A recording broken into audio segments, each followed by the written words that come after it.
Hi, this is Sarojini from Jan Swasthya Abhiyan, and I'm a public health researcher. And this is the talk, which is a part of the Anhad series on the disclosure of personal details of people suspected of and tested positive for COVID 19. And my talk will be focusing on the breach of confidentiality and privacy. Uh, it's quite unfortunate that we had to do in this manner the lecture or the talk.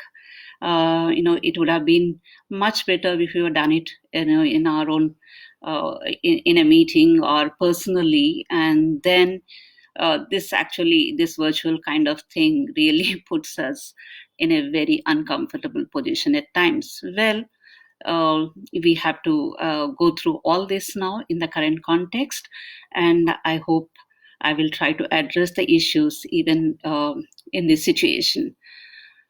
Without talking the lockdown, I cannot speak about the breach of confidentiality and privacy. The world is witnessing a pandemic which is not seen before. COVID 19 has not only taken many lives and has infected many, but has pushed the governments to take certain extreme measures of lockdown as an epidemiological intervention to break the chain of transmission of COVID 19. But however, the lockdowns in an utter arbitrary, unprepared, and in a hurried manner, which has implications on people's fundamental right to life, liberty, livelihood, movement, particularly for the vulnerable populations which we are witnessing today. It has been reported, coming back to my presentation on the breach of confidentiality, it has been reported, I'm sure, like you must have seen, read, watched in the media, that the names of the personal details of persons suspected of infection are tested positive for COVID 19 are being provided in the public domain through newspapers, social media, and also uploaded to government websites in certain states.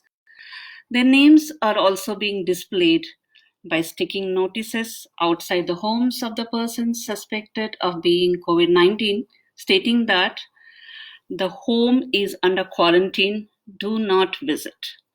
For example, a list of home quarantined persons in Nagpur went viral on social media groups carrying names of over 300 people from the city who have been advised home isolation or self quarantine.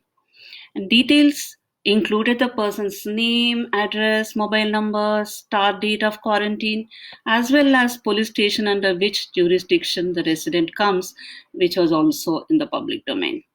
And we also read the news, I'm sure you all must have seen, that its crew, the Air India crew, which brought back Indian standard in coronavirus hit countries like China, Japan, Italy, and Iran, are being ostracized by vigilante resident welfare associations in many places, and which is quite unfortunate. Even the doctors, the medical professionals who are saving the lives of people, they are not being spared by these vigilante neighbors and RWAs.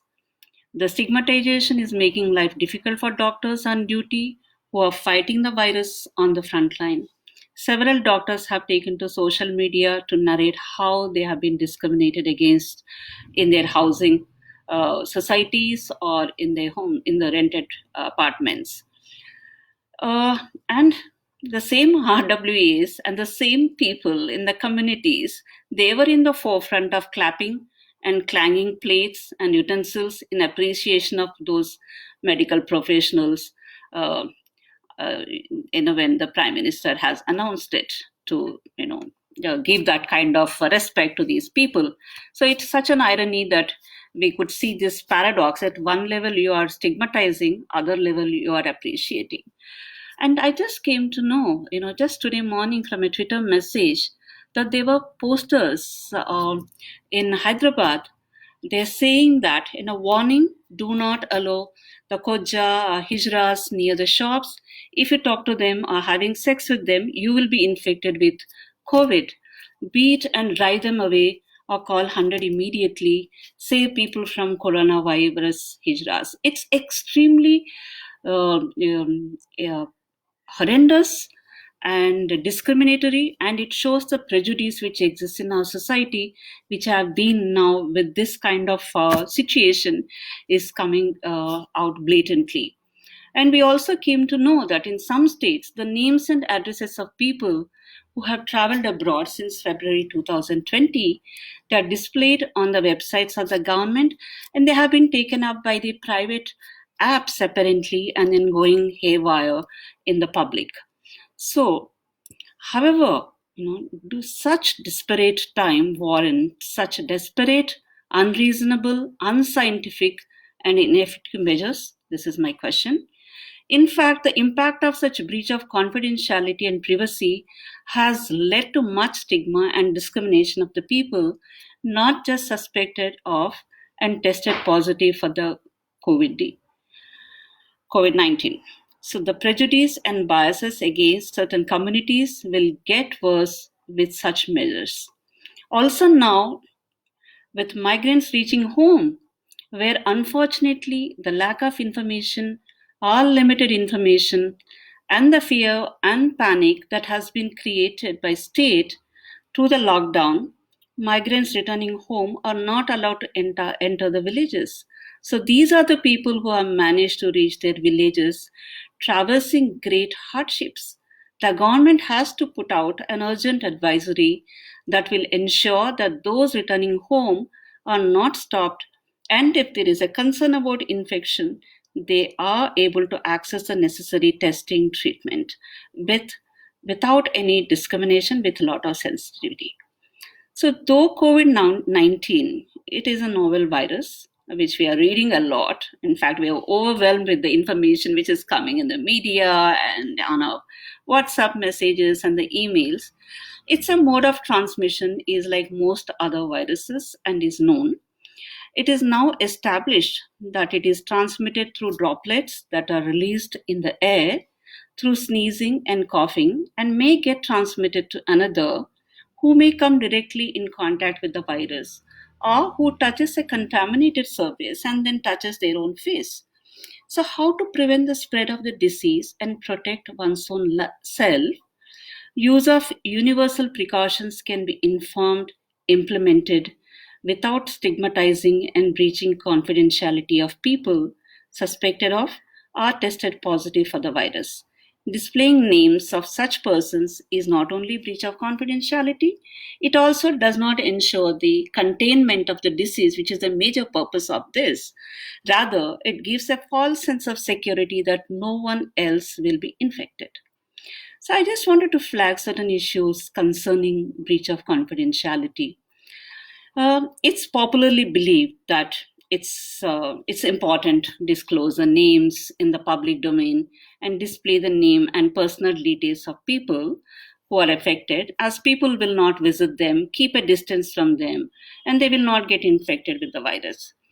But however, this only gives a false sense of security and a false belief that the people infected are quarantined and no one needs to take such precaution. But people may still get the infection if they do not take universal precautions. So these are arbitrary and reactionary measures that do not serve the purpose and would instead cause fear, isolation, and stigmatization.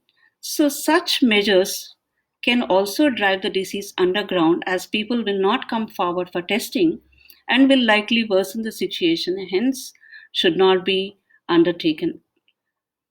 So, WHO guidelines, the World Health Organization guidance for managing ethical issues in infectious diseases outbreak 2016, it advises that personal information, that's name, address, diagnosis, family history, etc., collected during such an outbreak must be protected from unauthorized disclosure. It states that laws are required to, I'll just read that paragraph, safeguard the confidential information generated through surveillance activities, and that strictly limit the circumstance in which such information may be used or disclosed for purposes different from those for which it was initially collected. That's what it says. So, in relation to disclosing information, the guidance further states that, at a minimum, individuals and communities should be made aware of the circumstances under which the information collected may be shared with third parties. It goes on. So, in India, I'm sure many of you, all of us, are familiar that the right to privacy is a fundamental right. The right to privacy, it has been held as a fundamental right derived from Article 21 of the Constitution of India, which guarantees the right to life and personal liberty. The Supreme Court in Justice Case Puttaswamy versus the Union of India held that everyone has a right to privacy, that every person has a right to a sphere of activity and personal information that is exclusive to them, which they have a sole right to disclose as they consider in their best interest. So, the right to privacy is closely linked to the right to confidentiality, where in the latter, the right arises in a fiduciary relationship, as in a relationship of trust between a doctor and patient. The Supreme Court also recognized that there may be certain instances when privacy may need to be curbed, but held that those were exceptional situations that required three aspects to be satisfied to limit the right. One, there must be a law in existence to justify the encroachment to privacy. Two, the curb must be to achieve as an aim. C, the means used to curb the right should be directly proportional to the object sought to be achieved by the law. That should guarantee against arbitrary action of the state. So, what kind of measures the government should take? And I would like to focus on that part now. So, now more than ever, the governments have to manage COVID in a manner that upholds human rights.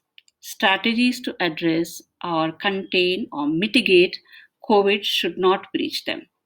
Strict confidentiality should be maintained by all institutions or facilities being used as quarantine centers. Even in quarantine centers, we could see that kind of discrimination, or in the isolation wards too.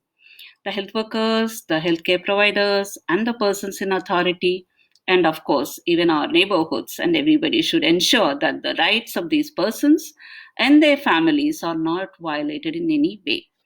So we at the Jan Swasthya Abhiyan, which is a part of People's Health Movement, we appeal to the governments to adopt procedures and other measures that would not only contain the disease, but also restore the confidence of the people in the public health system. It's important for the authorities to desist from causing potential harm to the person who may be infected by disclosure of their personal details in the public domain. So, one, in those measures, I can just list five, six of them. The states have to ensure that there is no breach of confidentiality, privacy, that there are no situations where people are stigmatized or vigilantism and violence are rife. For example, lists of returning persons from other countries must not be displayed, nor should markers be put outside people's homes, which we heard, where there may be suspected cases of infection. The governments must follow principles which require that confidentiality is always maintained, except in certain circumstances which we have detailed also, when it may be permissible to expand the circle of those government authorities who may be taken into confidence. So, what are those exceptional circumstances? So, when there is an order from a court of law or a statute, the doctor may reveal the identity of the persons to the court or to the authority, but it does not allow that the court of the authority further reveals the identity of the persons to the general public. In case it is imminent to disclose the identity of the person for the protection of the others, where the public interest would outweigh the private interest to maintain confidentiality, consent of the patient is extremely essential. Without the consent of the person, this cannot be disclosed. If the person refuses consent, the reasons for the refusal should be considered carefully, as stigmatization of the individual and fear of being ostracized are real factors that an individual patient would only know in their own circumstances. An essential step prior to seeking consent and disclosure to the public is the counseling of the person, which is completely missing in the measures right now. And making the person understand the importance of taking precautions so that the disease does not spread, and provide complete and adequate information to the person who may have tested positive or is suspected to have the infection, so that they themselves can take the precaution not to spread the disease. In case it's found that the person is not taking precautions and is placing others at a significant risk of exposure, despite counseling, some public health measure may have to be taken to prevent such a person from infecting others. And has to be done very, very carefully and without violating their rights.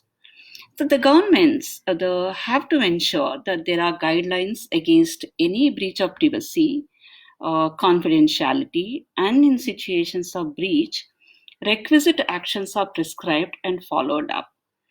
I'm sure some of you must have seen the notification from the Odisha government. It has been released on 21st March 2020 from the Health and Family Welfare Department of Government of Odisha. And it does say very clearly, it stated that media cannot put out names of affected persons in the public domain, and with many other points which are very, very important. And then we really asked many state governments to issue such notifications, and immediately. State governments and the central government, and they have to they be cognizant and proactively address the pandemic, not merely through the lockdown. It is evident, and as espoused by the WHO, World Health Organization, a lockdown is not adequate enough to address the containment and management of infection unless accompanied by other strategies of testing, treatment, healthcare preparedness, and of course, counseling too. Most importantly, both the center and then the state governments, they have ignored, sidelined the deep social and economic impact of COVID, as well as the response to it. Transport, for example, which is a critical issue today that determines access or the lack of it to food, healthcare, homes, shelters. States, the governments both, must urgently provide necessary transport services so that people can access food, shelter, and other essential services. Healthcare, migrants can reach their home safely without being exposed to the infection. The media should also be directed not to reveal the names and addresses of persons with the infection who are at risk, and orders preventing the media from sensationalizing and revealing the names and personal details of the patient should be made urgently by the governments. So, we have to also learn certain lessons from the other infectious diseases outbreaks in the past. The kind of measures were taken to prevent its spread and maintain confidentiality and uphold the rights of people. We have seen that with the HIV programs in the past. And how do we ensure the confidentiality and dignity of persons be protected? So, an important aspect of prevention and treatment is counseling, that is forgotten, as I said earlier. And it has been a key in educating the patients and their families in prevention control measures and adhering to treatment regimens. Messages from the government should be factual and compassionate and in no way compromising on the health rights of the people. The governments have to take steps to ensure that the wide ranging consequences of COVID 19 and response to it are founded on the principles of equity as well as non violation of human rights. It is essential that the government puts in place all the above mentioned measures which we have been recommending repeatedly, and many people, in fact, not just Jan Swasthya Abhiyan and many progressive um, uh, organizations and networks and health professionals and health activists, so that the confidence in the public health system, which is maintained and people are not stigmatized and discriminated against. The governments must revoke the orders that allow names and personal information of persons to be disclosed in the public domain, and must immediately stop stigmatizing and discriminating against people affected by COVID 19 or people suspected, and take some action against those who are spreading false information and some certain communities spreading the disease. This is what I wanted to speak to you all. Maybe it is virtual, but it is something very, very urgent. Along with the other issues, I think we need to talk about our concerns related to the breach of confidentiality and privacy, and uh, and which can be laid on the principles of equity, non-violation of as well as non-violation of human rights. And thanks to Anhad for giving this space to talk about this issue. And I hope this will reach out to a larger audience. Thank you all.